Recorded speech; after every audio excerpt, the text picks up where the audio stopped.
আমি বাসায় যাওয়ার সময় সব সময় আপনি এখানে দাঁড়ায় থাকেন কেন? আপনাকে না নিষেধ করছি? আমি তো আসতে চাই না, কিন্তু আমার মন তো নিষেধ শোনে না।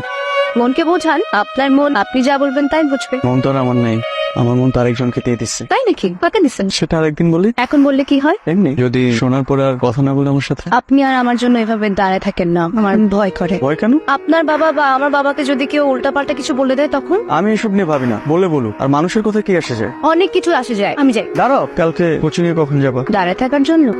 কি রে এদিক ওদিক তাকে কি খুঁজতেছিস? কিছু খুঁজতেছিস? টপিক বাকি খুঁজতেছিস না? মাই খাবে একটা। মন তো আর আমার নেই, আমার মন তো আরেকজনকে দিয়ে দিচ্ছে। কাকে দিচ্ছেন? সেটা আরেকদিন বলি। এখন বললে কি হয়? যদি শোনার পরে আর কথা না বলে আমার সাথে। ঐশী, কি হয়েছে? কি হবে? কিছুই হয় নাই। কালকে কোথায় ছিলেন? আব্বা একটা কাজে বাইরে পাঠাইছিল। আমি ভাবলাম আপনাকে দাঁড়ায় থাকতে নিষেধ করছে জন্য। আমি যে আসি নাই, তুমি কি আমাকে মনে মনে খুঁজতেছিল? না, আমি আপনাকে কেন খুঁজবো, এমনি জিজ্ঞেস করলাম। আমি না আসলে তুমি খুশি হবে না? দেখেন আমার খুব ভয় করে, বাবার আমাকে নিয়ে অনেক শখেও। আমি কখনো তোমার স্বপ্নভঙ্গের কারণ হব না। তবুও আচ্ছা, তুমি ফোন ব্যবহার করো না কেন? আমি কি আপনার মতো বড় লোক? আচ্ছা, আমি তোমাকে একটা ফোন কিনে দেবো, নিবা? আপনার ফোন দিয়ে আমি কি করব? ধার দিলাম তোমাকে একটা ফোন, তুমি যখন ডক্টর হবা আমাকে কিনে ফিরাই দিও। শোধবাদ। না থাক, আমি বাবাকে বলছি।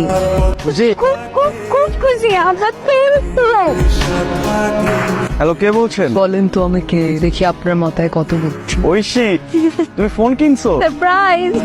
আচ্ছা শোনেন, আপনি কিন্তু এই খুশিতে আবার বারবার আমাকে ফোন দিয়ে ডিস্টার্ব করবেন না রাত বিরেতে। খুশির লেগে একটা ভালো বিয়ে প্রস্তাব পাঠাইছে। ছেলেটা ভালো, টাকা পয়সাও ভালোই আছে।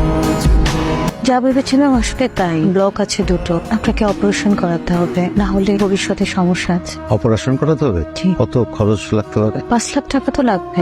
শিক্ষকতা করে অনেক কষ্টে ব্যাংকে 5 লাখ টাকা সঞ্চয় করেছি। ইচ্ছে ছিল মেয়েটাকে ডাক্তারি করাবো, সেটাও কি আল্লাহ পাকের পছন্দ? হার্টের অপারেশন করাতেই যদি এই টাকা খরচ করে ফেলি, তাহলে মেয়েকে পড়াবো কিভাবে, আর মেয়ের বিয়ে শাদী বা দেবো কিভাবে? দিন দিন আপনার শরীরটা খারাপ হয়ে যেতেছে। আল্লাহ মাফ করো, কখন কি হয় বলা তো যায় না। সব সময় তো ভালো ছেলে পাওয়া যাবে না। আম্মা, আমি এখন বিয়ে করব না, আমি এখন পড়ালেখা করব। মারে, আমরাও তো চাইতে পড়াশোনা কর, কিন্তু দেখ তোর আব্বার শরীর দিন দিন খারাপ হয়ে যেতেছে। না, তোমরা যে যাই বলো না কেন, আমি এখন বিয়ে করব। ঐশী, আপনি আমাকে আর ফোন দিবেন না। কেন, কি হয়েছে? বাবা মা আমার বিয়ে ঠিক করছে। তুমি যদি চাও আমি কিন্তু আমার বাবাকে আমাদের সম্পর্কের কথা বলতে পারি। আমার তো ভয় হয়। আরে ভয় কিসে? আমার বাবা তোমার বাবা তো ভালো বন্ধু, আমার বিশ্বাস ভালো কিছু একটা হবে। আমি তাহলে আমার বাবাকে বলি। আপনি যা ইচ্ছা তাই করেন।